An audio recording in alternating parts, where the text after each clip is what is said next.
नमस्कार, स्वागत है आपका मुनाफे की मंडी में, जहां हम आपको कमोडिटी मार्केट की खबरें, साथ ही आपको हम इंट्राडे, पोजिशनल और लॉन्ग टर्म के हिसाब से भी कॉल देते हैं। साथ ही हाजिर बाजार की खबरों के साथ देश भर की मंडियों का अपडेट भी हम लेकर आते हैं।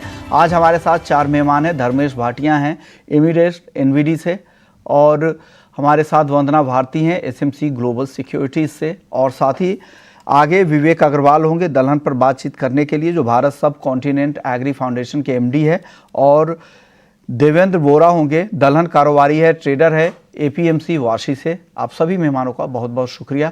शुरुआत गोल्ड और सिल्वर से कर लेते हैं। वंदना जी, गोल्ड और सिल्वर पर बताइए, आज दायरे में दिख रहा है, कल अच्छी तेजी दिखी थी, क्या करना चाहिए? करंट लेवल पे कुछ कॉल्स बन रहे हैं क्या गोल्ड और सिल्वर में आज?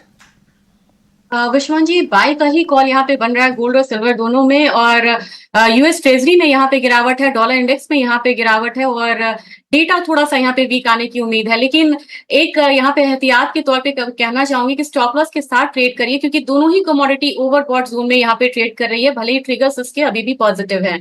तो 72,275 के करीब यहाँ पे थोड़ा करेक्शन पे गोल्ड की खरीदारी के लिए रिकमेंडेशन रहेगी। 72,500 का टारगेट रहेगा। स्टॉप लॉस यहाँ पे लगाना चाहिए 72,175 का।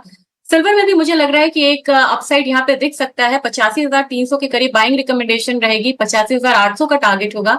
स्टॉप लॉस यहाँ पे लगाना होगा 85,100 109 के करीब का। और मुझे लग रहा है कि दोनों ही कमोडिटी में बाइंग है, लेकिन किसी भी टाइम यहाँ पे अगर थोड़ा भी डेटा अगर एक्सपेक्टेशन से हट के अगर थोड़ा सा पॉजिटिव होके आता है तो एक करेक्शन भी दिख सकता है।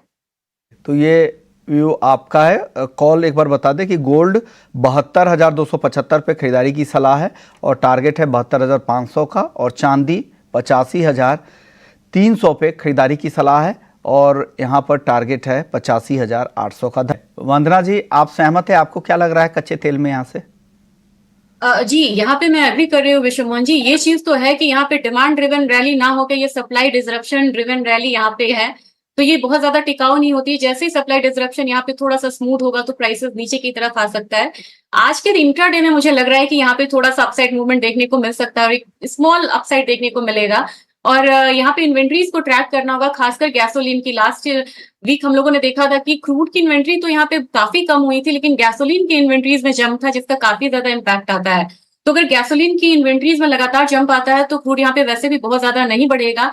लेकिन एक अपसाइड मुझे लग रहा है, और मुझे लग रहा है कि 65 के करीब एक बार यहाँ पे बाइंग करनी चाहिए। छोटा बाइंग है, 6620 का टारगेट यहाँ पे रहेगा। तो स्टॉप लॉस लगाना चाहिए 6530 का। मुझे लग रहा है कि यहाँ पे सेलिंग प्रेशर 6750 के लेवल के करीब से यहाँ पे आएगा और नीचे की तरफ यहाँ पे 6450 जा सकता है। तो फिलहाल मुझे लग रहा है कि शॉर्ट टर्म में बाइंग है, लॉन्ग टर्म मिड टर्म यहाँ पे कहे तो वहां पे ऊपरी स्तर से सेलिंग आ सकता है क्रूड में। ट्रेडिंग के लिए आज यहाँ पे आप खरीदे, लेकिन जब भाव ऊपर जाए 6,750 तक फिर वहाँ पर बेच सकते हैं, ये सलाह वंदना जी की तरफ है। लेकिन करंट लेवल पे इनकी खरीदारी की सलाह, और धर्मेश जी ने भी कहा है कि उछाल पर यहाँ पर कच्चा तेल बेचना चाहिए, जो करंट लेवल पे ना बेचे, ऊपर भाव जाए तब आप बेचे। ओके, तो ये व्यू आपका नेचुरल गैस पर। आप बताइए वंदना जी, आपकी राय क्या है? जी विश्वमोहन जी, राय यहाँ पे सेम है। मुझे लग रहा है कि 185 अगर आता है यहाँ पे मे कॉन्ट्रैक्ट 185 188, तो यहाँ पे बाइंग करनी चाहिए। मुझे लग रहा है पर प्राइसेस 210 की तरफ यहाँ पे जा सकता है। ये मौसम है जहाँ पे कि इन्वेंट्री स्ट्रैटेजिक रिजर्व क्रिएट किया जाता है विंटर से पहले। तो एक यहाँ पे अगर इन्वेंट्रीज लगातार कम होके आती है और थोड़ा सा मौसम अगर यहाँ पे फेवर में आ जाए, कूलिंग या हीटिंग डिमांड आए, तो एक अपसाइड देख सकते हैं ये कमोडिटी। तो बाय करना है, एक बार नीचे आने देना चाहिए मार्केट को 185 के 188 के करीब, वहां से बाइंग करनी है। पहला टारगेट 200 का होगा, दूसरा टारगेट 210 का होगा, और इसके लिए स्टॉप लॉस लगाना होगा 175। तो क्रूड में जैसे इंट्राडे मैंने स्ट्रैटेजी दिया है, यहाँ पे मैं पोजिशनल व्यू अपना देना चाहूंगी, और जो होल्डिंग पीरियड है वो हो सकता है कि एक हफ्ते का यहाँ पे नेचुरल गैस में हो। ओके, तो ये राय नेचुरल गैस को लेकर आ रही है वंदना जी की तरफ से। चलिए वंदना जी, आपको क्या पसंद है बेस मेटल्स में? अभी भी खरीदारी की राय बन रही है या आपको लगता है कि ऊपर में कुछ बेचना चाहिए? विश्वमोहन जी, कॉपर को मैं अवॉइड करना चाहूंगी। और खुशी की बात यह है कि बेस मेटल्स में चाहे वो एलएमई हो, शेफे हो या फिर कॉमिक्स हो, हर जगह बड़े वॉल्यूम के साथ ये मूव आई है। तो कॉपर की रैली यहाँ पे ओवर स्टेज्ड है। 900 यहाँ पे काफी बड़ा साइकोलॉजिकल लेवल होगा, उसको पार करना थोड़ा मुश्किल होगा, और स्टेबल होना वहां पे। एक कमोडिटी ऐसी है जिसने धीरे धीरे बड़ा अच्छा चाल दिया है, वो लेड है। यहाँ पे लेड में मैं अभी भी बाइंग में रहना चाहूंगी। 195 के करीब यहाँ पे हम बाइंग कर सकते हैं। 198 का टारगेट रहेगा। स्टॉप लॉस लगाना चाहिए 193.5 का। दूसरी कमोडिटी जिंक है, हर गिरावट पे इस पे अभी भी बाइंग आ रही है। आज के दिन भी मुझे लग रहा है कि अगर हम 265 के करीब हम बाय करते हैं तो 268 का टारगेट 1 से 2 दिन में आ सकता है और स्टॉप लॉस यहाँ पे लगाना होगा 263.5 का। लेकिन गोल्ड सिल्वर की तरह बेस मेटल में भी ये ध्यान में रखना होगा कि रैली काफी ज्यादा यहाँ पे स्टीप हो गई है, तो काफी संभल के स्टॉप लॉस के साथ यहाँ पे ट्रेड करना चाहिए। ये के लिए डिस्क्लेमर है, आप बिना स्टॉप लॉस के बिल्कुल ट्रेड ना करें मेटल्स में, क्योंकि एक तरफा रैली है। इस तरह की रैली के बाद करेक्शन हमेशा देखे जाते हैं, तो आप सतर्क रहें। जो भी स्टॉप लॉस आपको बताया गया, लेड में 193 रुपये 50 पैसे का स्टॉप लॉस है, इस स्टॉप लॉस के साथ ही खरीदे। और जिंक भी 265 पे खरीदे, 263 रुपये 50 पैसे का स्टॉप लॉस जरूर लगा ले। ब्रेक के बाद आपका स्वागत है और बात कर लेते हैं एग्री मार्केट में जीरा की। सबसे पहले बात करते हैं, जीरे पर दबाव दिख रहा है। कल भी हल्की नरमी दिखी थी, ऊपरी स्तरों पर मुनाफा वसूली कह सकते हैं, क्योंकि हाल में थोड़ी तेजी यहां पर आई है। वरना जी क्या लग रहा है जीरे में, क्या फिर से तेजी बनेगी क्या? थोड़ी सी तेजी अभी यहाँ पे और बन सकती है विश्व मोहन जी, क्योंकि किसान ने यहाँ पे स्टॉक को होल्ड करके रखा है, तो जब भी वो रिलीज करेंगे एक प्रेशर तो देखने को मिलेगा जीरा में। लेकिन मुझे नहीं लग रहा कि प्राइसेस जो है नीचे 23,000 24,000 से नीचे अब स्टेबल होंगे। तो यहाँ पे मुझे लग रहा है कि जून कॉन्ट्रैक्ट में फिर से एक बाइंग एक्टिविटी दिख सकती है, तो 27,350 के करीब बाइंग रिकमेंडेशन ही रहेगी।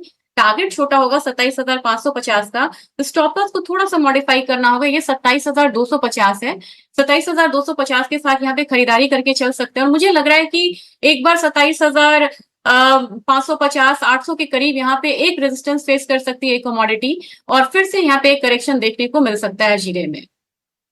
और धनिया में वंदना जी बताइए, धनिया 7400 रुपए के ऊपर आ गया, लोअर लेवल पे बाइंग दिख रही है। 18,000 के नीचे हल्दी बनती है क्या खरीदारी? जी, इसमें धनिया में काफी बढ़िया मूव देखने को मिला था और बिल्कुल लोअर लेवल से यहाँ पे खरीदारी आई है। मुझे लग रहा है कि फ्रेश बाइंग यहाँ पे है, तो कंटिन्यू होना चाहिए बाइंग यहाँ पे। 7410 के करीब यहाँ पे जून कॉन्ट्रैक्ट में रिकमेंडेशन रहेगी बाइंग की। 7480 का टारगेट होगा, स्टॉप लॉस लगाना होगा 7380 का। और यहाँ पे मुझे लग रहा है कि टर्मरिक में बहुत ज्यादा एक्शन देखने को फिलहाल नहीं मिल रहा था, लेकिन अब यहाँ पे एक्शन देखने को मिल सकता है। 17,950 के करीब यहाँ पे बाइंग रिकमेंडेशन रहेगी, 18,100 का टारगेट रहेगा। तो स्टॉप लॉस यहाँ पे लगाना होगा करीब करीब 17,875 रुपए का। ओके, ग्वार में बताइए, ग्वार सीड ग्वारगम आज कमजोरी दिख रही है, क्या फिर से दायरे में ही रहेगा या कुछ एक्टिविटीज कुछ एक्शन यहाँ पे दिखेगा ग्वार में आगे? दोनों साइड की मूव हो रही है यहाँ पे विश्व मोहन जी, लेकिन अगर आप देखेंगे चार्ट तो हायर हाईज और हायर लोज ये कमोडिटी बना रही है, तो ये काउंटर धीरे धीरे एक अप साइड ले रहा है, लेकिन बिल्कुल वन साइडेड रैली तो यहाँ पे नहीं दिख रही है। मुझे लग रहा है कि आज के दिन में जून कॉन्ट्रैक्ट में थोड़ी सी गिरावट आ सकती है। 5460 के करीब एक सेलिंग प्रेशर जो है वो देखने को मिल सकता है। टारगेट होगा सेलिंग स्ट्रैटेजीज में करीब करीब 5425 का, स्टॉप लॉस लगाना होगा 5475 का। और बहुत छोटे से मतलब टारगेट के लिए यहाँ पे मैं सेलिंग रिकमेंडेशन देना चाह रही हूँ, क्योंकि यहाँ पे ग्वार में देखा जाए तो हर लोअर साइड पे एक बार बाइंग जो है वो इमर्ज होके आ रही है। ओके, शुक्रिया धर्मेश जी आपका, वंदना जी आपका, आप लोगों ने वक्त निकाला। वक्त है ब्रेक का, ब्रेक के बाद FNO जंक्शन। नमस्कार।